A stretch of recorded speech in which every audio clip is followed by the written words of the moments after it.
Como eu falei lá, deu pau no Instagram. Deu muito trabalho ontem de escolher quais as respostas que eu ia responder, quais comentários e tal. É, mas deu pau no Instagram. Todos os vídeos foram apagados ou foram misturados.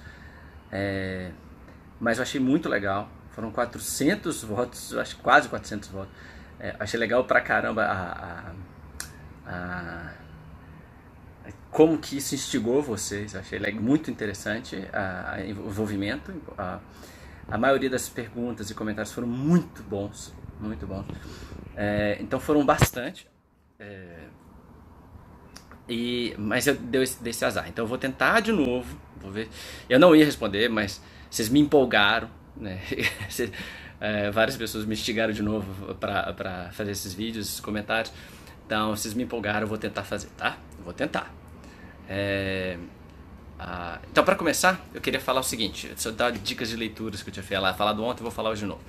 Primeiro é esse aqui, chama. Eu não sei se fica o contrário, inverso. Eu não sei. Só tem em inglês, infelizmente só em inglês. Mas esse aqui é bacana porque ele é um livro que tem um contexto histórico de filósofos que discutiram bastante a filosofia do livre-arbítrio.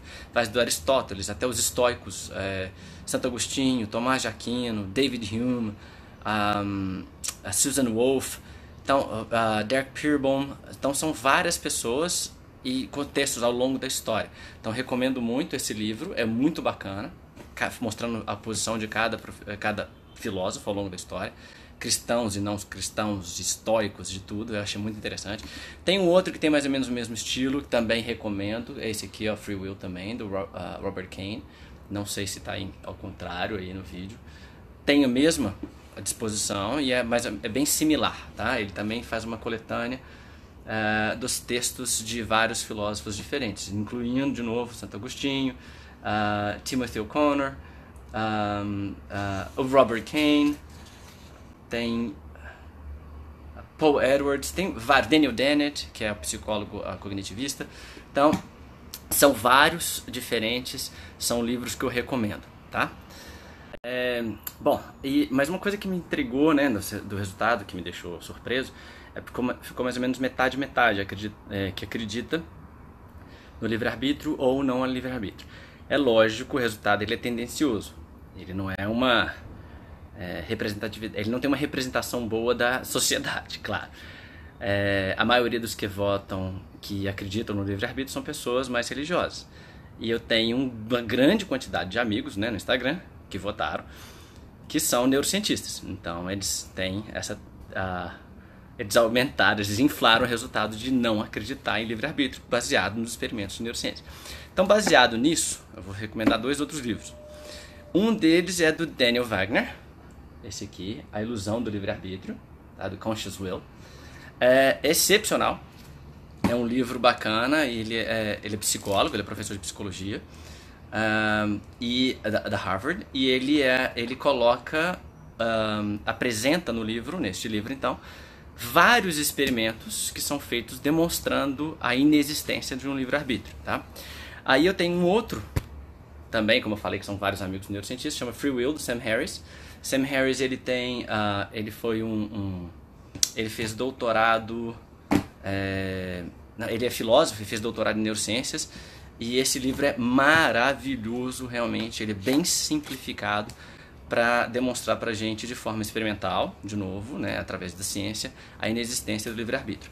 Aí tem um outro que eu não estou com ele aqui nesse momento, ele está no meu escritório, no FMG, chama Neurobiology of Free Will, do John Searle, que é um outro filósofo também, que trabalha bastante também com o livre-arbítrio e mostrando experimentos que sugerem, né, que dão bastante força nessa ideia de que não existe livre-arbítrio, tá? Bom, já dei essas dicas de um monte de livro, e eu vou tentar responder com as minhas palavras, né? Porque isso aqui é bem acadêmico, né? Então ele tem que ser muito sustentado, ele tem que ser bem elaborado, um ensaio muito forte, ele não pode ter falhas no raciocínio, aí ele fica pesado. Mas eu vou falar um pouquinho do que eu consigo entender em relação a isso tudo, respondendo algumas das perguntas que me fizeram, tá bom? Eu vou começar com um comentário da seguinte lógica. Existem opções de escolha, eu posso escolher, logo existe o livre-arbítrio. Esse é um argumento antigo, né? É uma lógica antiga, e ela tem várias críticas desde a Grécia Antiga, logicamente. Os estoicos já criticavam isso. E a ideia é a seguinte: o fato de existir opções não exige a existência do livre-arbítrio. Olha só, se eu jogar uma bola do alto de um prédio, essa bola ela pode cair de formas diferentes, em lugares, no calçada ou na rua. Ela pode quicar para a direita, para a esquerda, pode quicar muito ou pouco. Então existem várias opções para o fenômeno comportamental da bola, tá? Mas a bola escolheu um só. Mas eu posso falar que a bola escolheu um só? Ou eu posso falar que vários fatores, várias variáveis, dentro de graus de liberdade, modificaram o comportamento da bola para que ela tivesse esse comportamento específico, mesmo que ela tivesse outras opções para ela se comportar. Só que durante todo o tempo, várias variáveis físicas modificaram o comportamento dessa bola. A gente pode falar isso para a gente o tempo todo, porque a gente pode ter a sensação de que nós estamos escolhendo, mas nós temos variáveis que foram genéticas, que foram evolutivas, que mudaram a nossa forma, o organismo, inclusive de ter mãos. Você vai falar, não, mas eu escolhi pegar. Você escolheu pegar graças ao fato de você ter o dedo oposto, o polegar oposto, que é um fator evolutivo. Então, já existe essa variável predeterminando a sua vontade de pegar. Então, tem variáveis genéticas, evolutivas, desenvolvimentais, de cuidado maternal, cuidado paternal, escolaridade. Isso tudo está envolvido, predeterminando qual vai ser o seu comportamento, o que vai acontecer. Então, dentro de um sistema complexo, dinâmico, lógico que a gente não vai pensar de uma forma linear, de causa e efeito, entendeu? A gente tem que sempre pensar de uma forma em que muitas variáveis que são difíceis de analisar e de considerar determinam um comportamento. Isso é um sistema complexo e não um sistema linear, tá bom? Então essa é a primeira coisa. E aí, seguindo esse mesmo comentário, eu vou fazer uma observação da continuação desse comentário. Que aí então você tem a escolha e obviamente você então vai ser responsável pela consequência, ou seja, tem causa e efeito. Olha só que interessante, como é que aí fica contraditório. Se você fala que a sua ação tem uma causa e efeito, isso significa determinismo, que o efeito é determinado pela causa, entendeu? Só que esse é um pensamento linear, simplificado. Seria basicamente, você tem uma atitude e isso leva a uma consequência. É uma coisa bem simplista, é uma coisa que praticamente o cérebro foi treinado para isso, para a gente aprender do que ter medo, né? Ou do que ter uma motivação para um comportamento, sistema de recompensa. É uma ilusão linear para que a gente tenha essa iniciativa de comportamento, né? Essa condução comportamental. Mas em um sistema com muitas variáveis, não é bem assim, é só uma ilusão. Então, olha só como é que na nossa palavra, na nossa forma de falar, nós dizemos acreditar no livre-arbítrio, mas concluímos com um determinismo de causa e efeito, né? Ou seja, a minha atitude nesse momento determinismo, o que vai ser a consequência depois. E aquela consequência vai determinar a minha ação naquele momento. Então, a gente brinca, né? Uma forma de brincar com isso se existiu livre-arbítrio em algum momento na nossa vida, foi no momento que você fez a primeira escolha da sua vida. Tá? Aí essa primeira escolha tem causa e efeito, e o efeito vai influenciar, ele vai determinar a sua próxima escolha. Tá? A gente brinca, uma outra forma de brincar com isso não, mas eu escolhi escrever no papel. Sim, o fato de você escolher escrever no papel é determinado pela existência de caneta e de papel. Aí você fala, mas eu escolhi não escrever. Aí determinado pelo seu humor naquele momento, ou pela informação que você tem naquele momento. Deu para entender como a própria causa e consequência, esse raciocínio final, essa conclusão final, quando a gente fala de livre-arbítrio, e de responsabilidade das ações, ela já é contrária à crença do livre-arbítrio? Bom, vamos pro próximo. Gente, eu tô falando, ontem eu tô muito frustrado de ter perdido todos esses vídeos, porque foram Foi um tempão que eu gastei olhando comentário por comentário, pergunta por pergunta. Igual eu falei, foram quase 400 votos. Com sei lá, uns 100 comentários, alguma coisa assim. E eu eu agrupei a maioria para coisas que eu poderia comentar, senão ia ficar muito chato, já tá ficando chato, são muitos vídeos. E usei algumas de perguntas, comentários como representativo, né, para fazer o comentário. E eu tinha pergunta, comentário, e olha só como é que ficou essa merda. Bom, vamos lá. Em relação à ciência, a gente sabe que tem vários experimentos clássicos que mostram esse pré-determinismo, que nós não teríamos livre-arbítrio, tá? Vamos lá, eu vou tentar resumir bem rapidinho. Primeiro caso clássico do Phineas Gage. Phineas Gage era uma pessoa extremamente responsável, uma pessoa astuta, que seguia bem as regras da sociedade naquela época, no século XIX nos Estados Unidos. Então uma pessoa extremamente ajustada dentro da sociedade, né? E de repente, depois de um acidente em que a barra de metal entra aqui embaixo do arco zigomático e sai aqui pelo córtex óptofrontal, destruição da região frontal do cérebro, ele tem uma mudança de comportamento totalmente. Ele se masturba na frente de todo mundo, ele fala palavrão, ele já é inconsequente. Foi um dos estudos pioneiros mostrando como o córtex frontal estaria envolvido na determinação do nosso comportamento moral.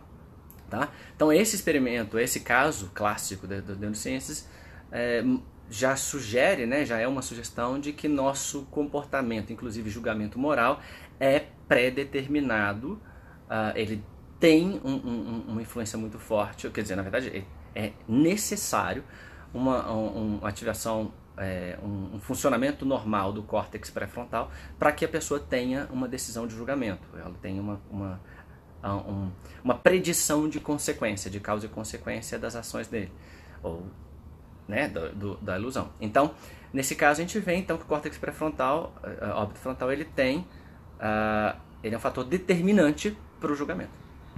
O outro é aquele experimento do neurônio Simpsons, né, que eu mostro até na sala de aula, que eu mostro o vídeo da atividade do neurônio e tal, antes mesmo dele evocar uma memória, por exemplo.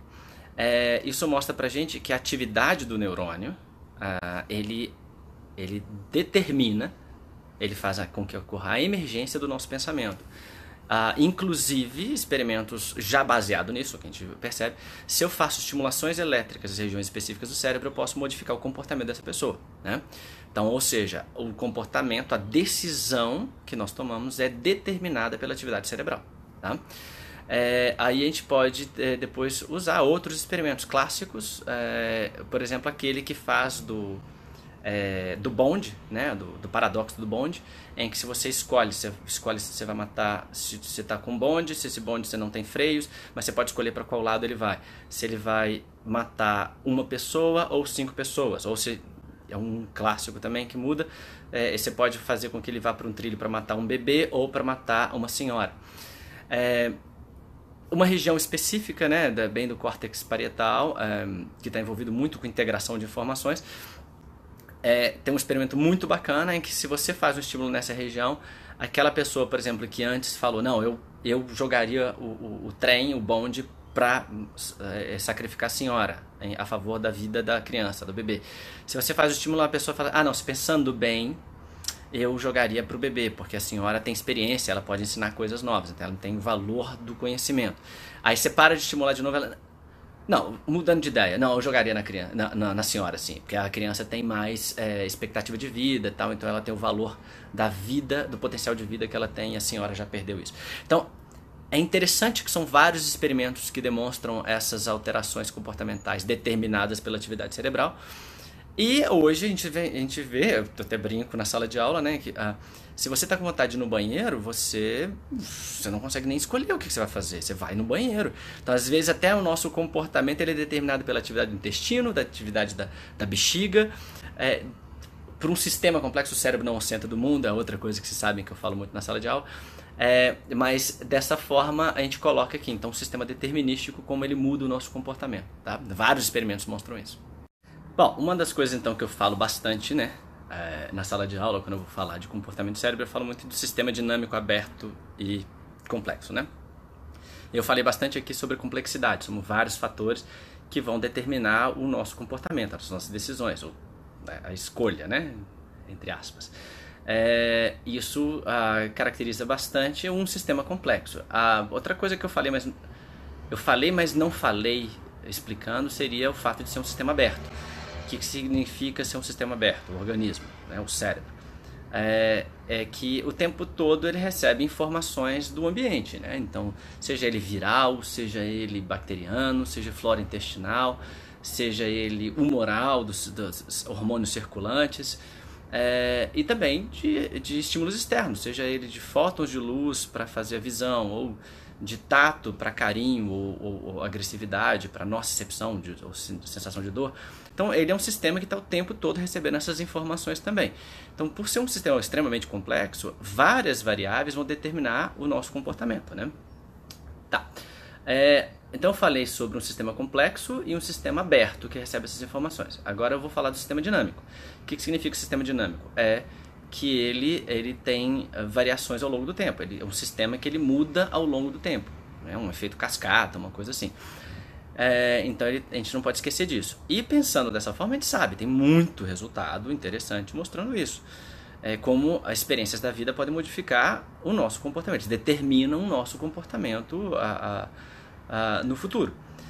Por exemplo, trabalhos com crianças que passaram, crianças órfãs que passaram pelo Holocausto, né, durante a Segunda Guerra Mundial, e a gente vê alterações de crescimento, aumento, por exemplo, alterações de comportamento como trauma ou estresse.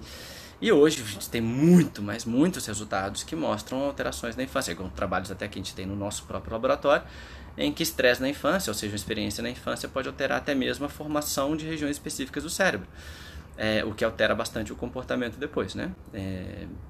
Então a gente sabe que é um sistema dinâmico. Então, às vezes, o que a gente vê no comportamento lá na frente, em 10 anos, pode, na verdade, ter sido pré-determinado na infância, há 15 anos atrás. É difícil de achar a origem. Bom, aí falando sobre isso, né, falando dessa determinação, que a gente vê até de experiências de infância modificando comportamentos no futuro, alterações de formação do cérebro, essas coisas todas, eu ainda falo aquele outro experimento que recentemente eu até compartilhei no meu Facebook e fiz comentários sobre ele, da com drosófilas, né, com mosca de frutas. E o que é interessante nesse experimento que eles fizeram é que se eles pegam uma fêmea virgem e ela enxerga uma fêmea experiente copular com um macho verde ou com um macho vermelho, porque são transgênicos, então eles são coloridos, eu não lembro se são exatamente essas cores, mas uma fêmea virgem observar uma fêmea experiente copular ou com um macho verde ou com um macho vermelho, pré-determina quais são a sua preferência em relação a qual cor de macho ela vai querer copular. Então, se a gente pensa dessa forma, e o mais, o que é interessante, quanto mais ela é exposta à experiência sexual da fêmea experiente, mais a chance dela só escolher aquela cor de macho, como se fosse esteticamente definido. A gente chama isso de efeito Baldwin até na evolução, tá? Que algumas pessoas até falam, existe estética que faz com que a gente escolha dentro da evolução uma característica estética específica. Não precisa ser evolutiva. Pode ser um efeito Baldwin na evolução, ou seja, o fato de uma pessoa ter visto uma outra ter sucesso com aquele fenômeno, agora ele vai ser passado de geração para geração, que é o que foi demonstrado com esse experimento. Então eu recomendo olhar lá no Facebook, eu acho que foi esse ano mesmo que eu postei, esse trabalho maravilhoso que foi feito com drosófilas, mostrando essa influência das experiências anteriores na tomada de decisão, se é que a gente toma decisão, na determinação do nosso comportamento depois. Tá? Isso faz a gente até questionar alguns valores e tradições que nós temos. E até mesmo comportamentos que a gente diz que são instintivos. Será que eles são instintivos ou eles estão sendo passados por essa retroalimentação do efeito Baldwin durante todo o processo evolutivo? Isso é um questionamento que a gente faz dentro da biologia também. Tá? Bom, quando eu fiz esse questionamento, eu queria fazer uma discussão, eu queria debater ou ver a opinião de vocês de uma forma filosófica, né? Uma forma de uma lógica científica ou uma lógica filosófica. Mas algumas pessoas, principalmente das que escolheram, que têm livre-arbítrio, né, que acreditam no livre-arbítrio, elas apresentaram afirmativas ou questionamentos religiosos, né? Não era o meu foco. Mas já que alguns colocaram isso, eu vou fazer alguns comentários sobre essa parte. Bom, a primeira coisa que é interessante existe um paradoxo entre a existência de um Deus onisciente e livre-arbítrio. O que isso significa? Deus onisciente, ele sabe tudo. Ele vai saber tudo. Presente, passado e futuro. Ele vai saber tudo, tudo, tudo, tudo. Se você tem livre-arbítrio, ele não pode saber o que vai ser sua escolha. Se ele souber a sua escolha, já está pré-determinado. Tanto é que ele já sabe o que vai acontecer. Então, ou Deus é onisciente, sabe tudo, passado, presente e futuro, ou Deus não é onisciente, ele é ignorante nesse aspecto, e aí existe o livre-arbítrio. Aí de vez em quando ele fala, oh, nossa, que surpresa, meu filho fez isso, eu nunca esperava que meu filho fosse fazer uma escolha tão bonita dessa. Isso é um Deus não onisciente. Tá? Então, ou Deus é onisciente, e existe um determinismo no comportamento de todo mundo, na existência de cada um, Deus sabe o que vai acontecer, ou Deus não é onisciente, ele é ignorante e aí ele tem que aceitar que ele vai receber surpresas. Ele não escreve por linhas tortas, porque ele vai ter sempre surpresas pelo livre-arbítrio do humano. Tá? Então são dois paradoxos interessantes. Tanto é que isso não é uma coisa, raciocínio meu, tá? Eu sempre falar isso. Isso é um raciocínio antigo de um cara que chama Epicuro, Epicuros ou Epicuro, que é o paradoxo do Epicuros, se a existência ou não de Deus. Tá? Se vocês acharem interessante, se você procurar no Google paradoxo de Epicuro, vai aparecer a imagem desse raciocínio em cima dessa lógica. Tá? Então, a existência de um Deus onisciente, ela não se encaixa com a existência do livre-arbítrio. Então a religião ela tem que escolher. Ou ela ela acredita num Deus completamente onisciente, ou ela acredita num Deus ignorante e na existência do livre-arbítrio. Um ou outro. E aí alguns acabam colocando até, no caso de religiões reencarnacionistas, não, mas aí tem a causa e efeito, né? Então às vezes a sua alteração comportamental de hoje, ela é causada por uma reencarnação anterior. Isso também é determinismo.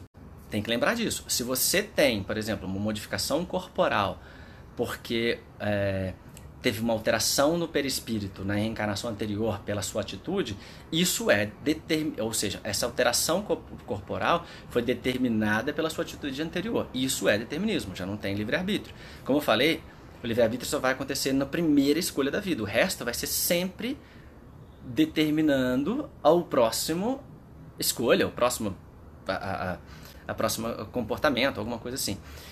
Então, mesmo se a gente colocar dentro da religião em religiões reencarnacionistas, nós ainda teremos o problema do determinismo. Tá?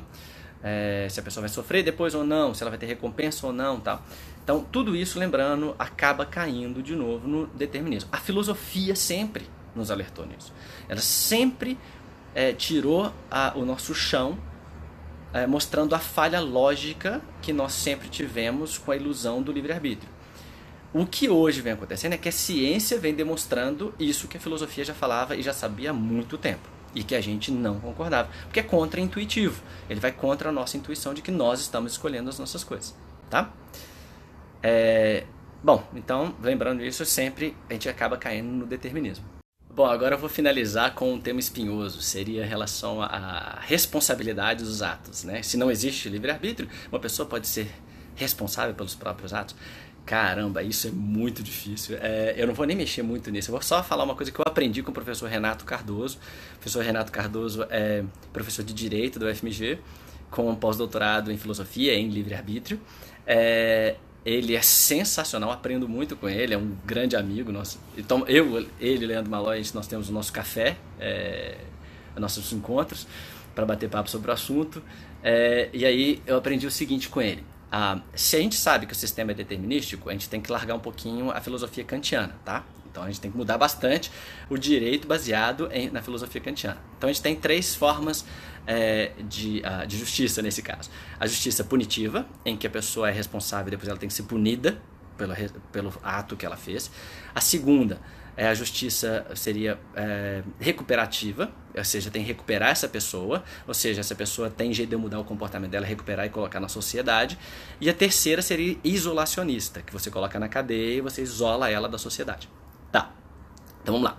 Se uma pessoa, se a gente sabe que alterações cerebrais, alterações desenvolvimentais, alterações ambientais, influências ambientais podem alterar o comportamento, e essa pessoa não tem responsabilidade do ato dela, por exemplo, uma criança que sofre estresse na infância, ela tem um aumento da amígdala, que é uma região que está envolvida com estresse e com comportamentos de agressão.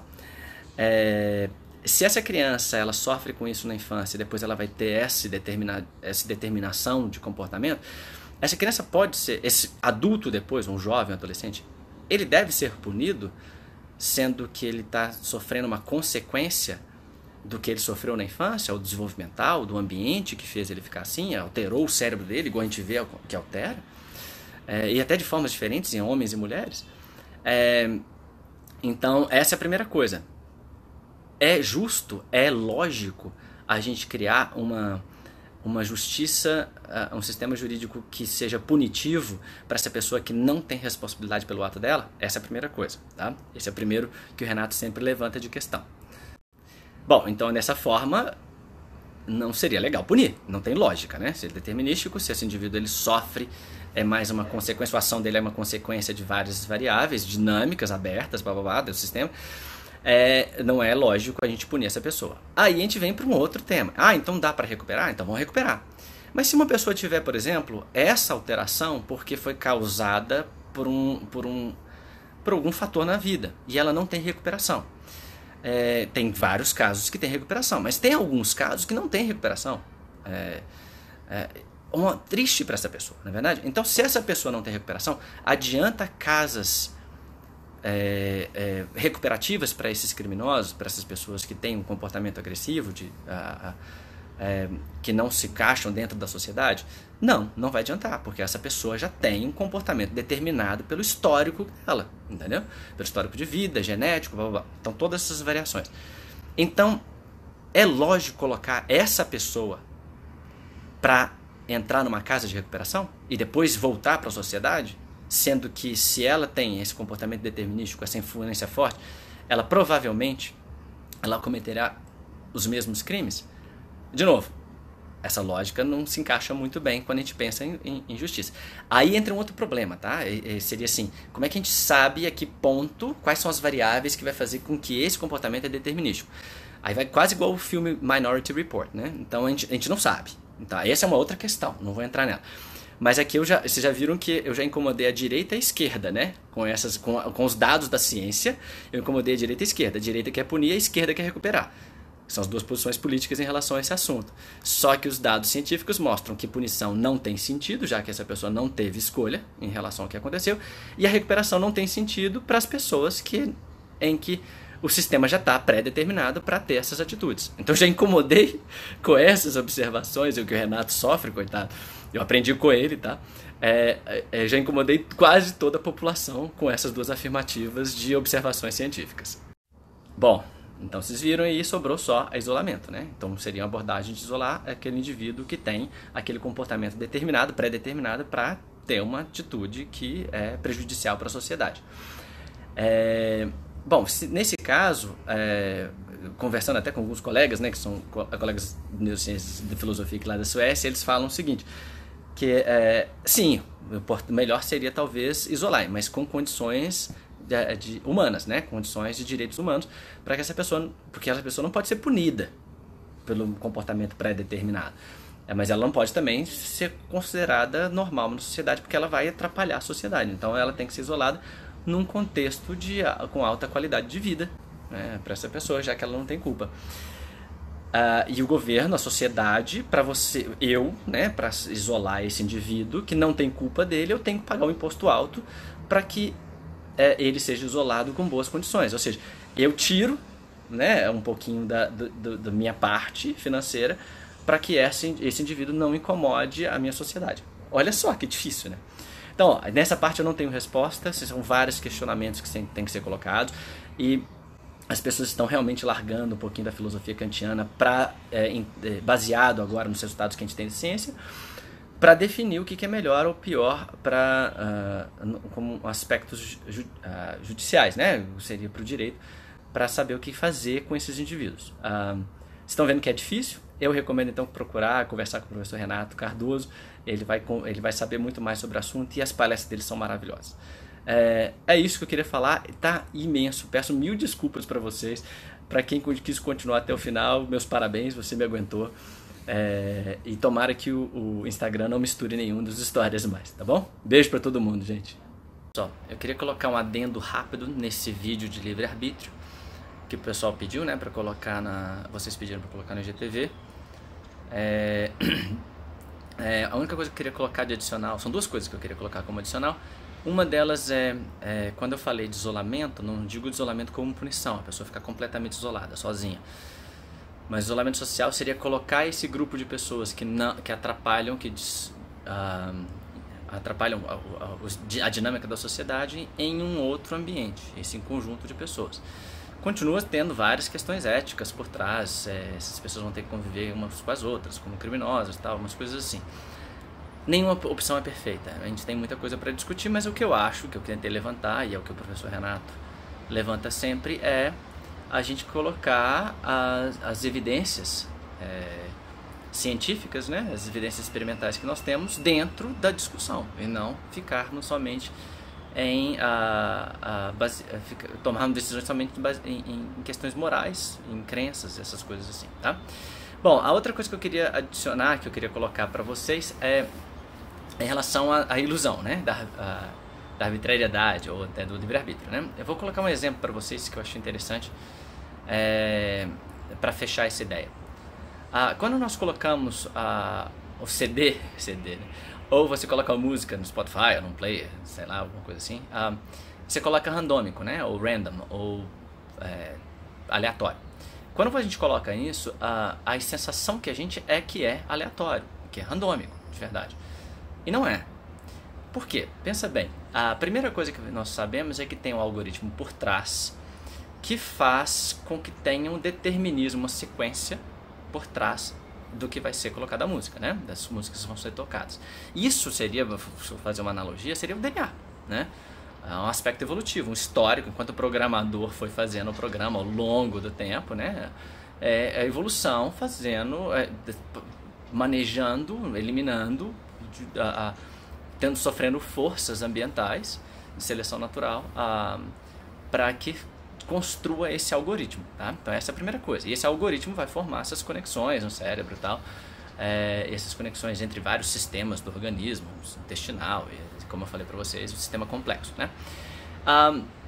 E a outra coisa que é interessante por trás disso é que esse algoritmo, ele aprende, ele tem uma inteligência artificial, ele é modificado pela informação externa. Então, dependendo da música que você adiciona, dependendo da experiência que aquele algoritmo vai passando, vai se modificando, ele modifica então a ordem aleatória, tá? Isso mostra o dinamismo ao longo do desenvolvimento do algoritmo para que ele se encaixe dentro do seu gosto musical. Então, quando você aperta o play no aleatório, você acha que está completamente aleatório.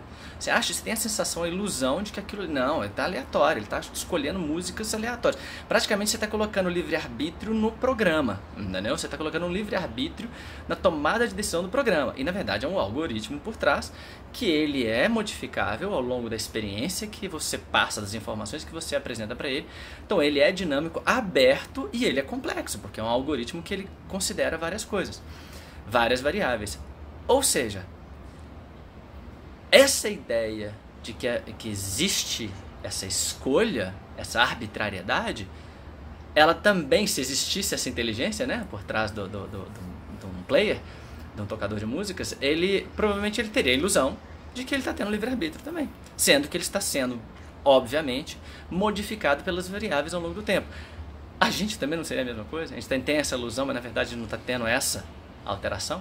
E a gente acha que o tocador está sendo aleatório, completamente aleatório. E não é.